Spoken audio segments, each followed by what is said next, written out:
사도행전 9장. 한편 사울은 주님의 제자들을 모조리 잡아 죽이겠다는 기세로 여전히 살기등등했다. 그는 대제사장을 찾아가서 요구하기를 다메섹에 내려가서 그 돌을 따르는 사람들을 보기만 하면 남녀를 가리지 않고 모조리 예루살렘으로 붙잡아 올 테니 다메섹에 있는 여러 회당들에 보내는 공문을 써달라고 하였다. 공문을 받은 뒤 사울이 길을 떠나 다메섹 가까이에 이르렀을 때였다. 갑자기 하늘에서 눈부신 빛이 내려와 사울을 둘러쌌다. 사울은 그만 땅에 엎드러지고 말았다. 그때 한 음성이 사울에게 들렸다. 사울아, 사울아, 네가 어찌하여 나를 핍박하느냐? 사울이 물었다. 당신은 누구십니까? 그러자 대답이 들려왔다. 나는 네가 핍박하는 예수다. 이제 일어나 성 안으로 들어가라. 그러면 네가 해야 할 일을 말해줄 사람을 만나게 될 것이다. 사울과 함께 길을 가던 사람들은 말을 잃고 멍하니 서 있었다. 그들에게는 단지 소리만 들렸을 뿐 아무것도 보이지 않았다. 사울은 땅에서 일어나 눈을 떴지만 아무것도 보이지 않았다. 그는 일행의 손에 이끌려 다메섹 성 안으로 들어갔다. 사울은 사흘 동안 앞을 보지 못하는 상태에서 아무것도 먹지도 마시지도 않은 채 지냈다. 한편 다메섹에는 아나니아라는 한 제자가 살고 있었다. 하루는 주님께서 환상 속에서 그에게 나타나 그를 부르셨다. 아나니아야, 그가 대답했다. 예, 주님. 주님이 그에게 말씀하셨다. 너는 일어나 곧은 거리로 가서 유다라는 사람의 집을 찾아 거기서 5 사람 사울을 만나라. 그는 지금 거기서 기도하고 있다. 그는 기도 중에 환상을 통해 아나니아라는 사람이 들어와 자신에게 손을 얹자 자신이 다시 앞을 보게 되는 광경을 보았다. 아나니아가 말했다. 주님, 저는 그 사람에 대해서 많은 소문을 들어 잘 알고 있습니다.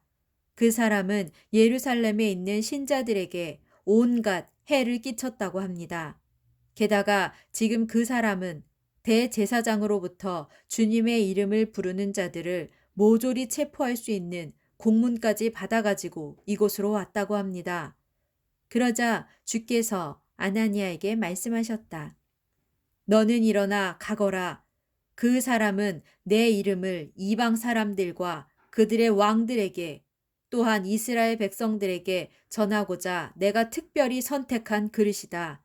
그 사람이 내 이름을 위하여 얼마나 많은 고난을 받아야 할 것인지 내가 그 사람에게 보여줄 것이다. 마침내 아나니아는 일어나 그 집을 찾아 안으로 들어갔다. 아나니아는 사울에게 손을 얹고 말했다.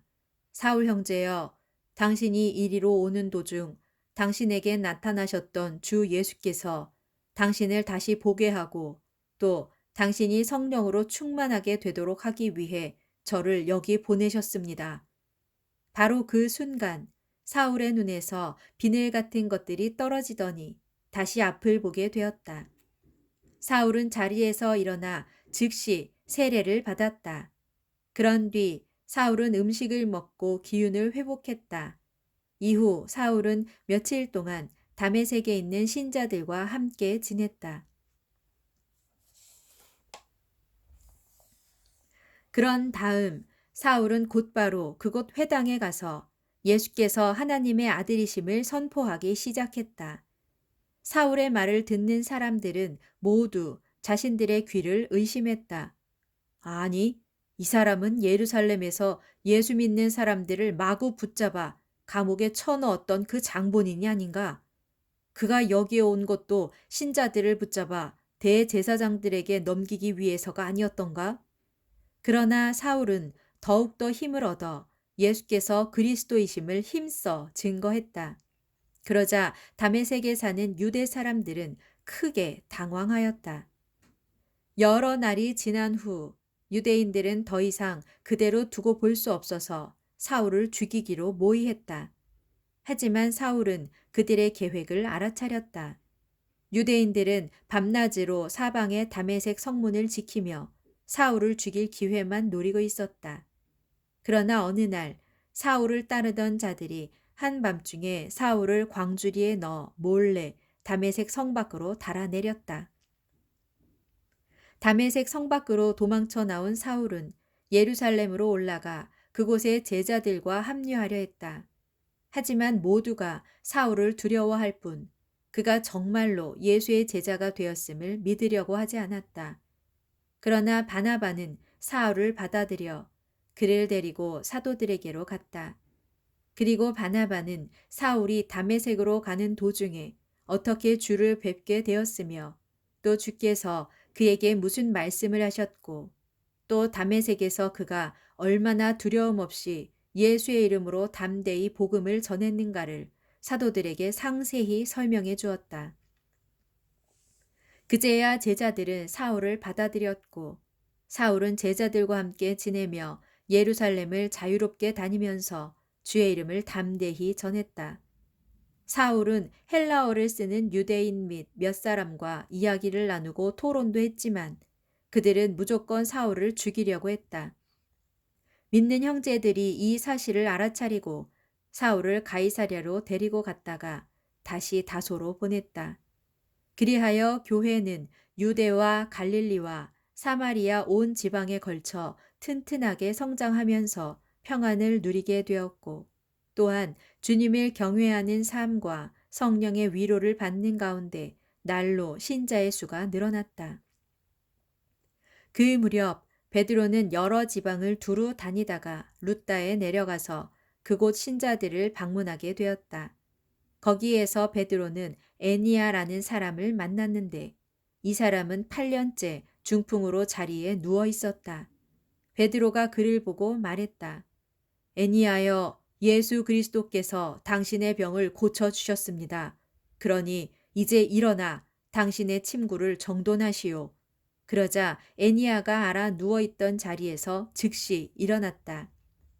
룻다와 사론에 사는 주민들이 애니야에게 일어난 일을 보고는 모두 주님께로 마음을 돌이켰다.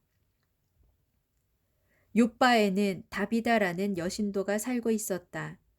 이 이름은 헬라어로는 도르가인데 그 여자는 언제나 착한 일을 많이 하면서 가난한 사람들을 힘껏 도왔다. 그 무렵 그녀가 병이 들어 죽었다. 그래서 사람들은 그녀의 시신을 깨끗이 씻겨 다락방에 두었다. 룻다는 욥바 가까운 곳에 있었다. 제자들은 베드로가 룻다에 와 있다는 말을 듣고는 두 사람은 룻다에 보내어 욥바로 급히 좀 와달라고 베드로를 청했다. 베드로가 그들과 함께 욥바로 오자 신자들은 그를 도르가의 시신이 있는 다락방으로 안내했다. 그 방에는 과부들이 모여 앉아 슬피 울고 있었다. 그들은 도르가가 자기들을 위해 몸소 만들어준 겉옷과 속옷을 베드로에게 보여주었다. 베드로는 그들을 모두 다락방에서 나가게 한 후 무릎을 꿇고 하나님께 기도를 드렸다. 그리고 시신을 향해 돌아앉으며 힘차게 말했다. 다비다여, 일어나라. 그러자 그 여자가 눈을 뜨고는 베드로를 보고 일어나 앉았다. 베드로는 손을 내밀어 그녀의 손을 잡아 일으켜 세웠다. 그런 뒤 신자들과 과부들을 불러서 도르가가 다시 살아난 것을 보게 했다. 이 일이 온 욥바에 알려지자 많은 사람들이 주님을 믿게 되었다. 베드로는 얼마 동안 욥바에 계속 머물러 지냈는데 가죽 제품을 만드는 무두장이 시몬의 집에 묵었다.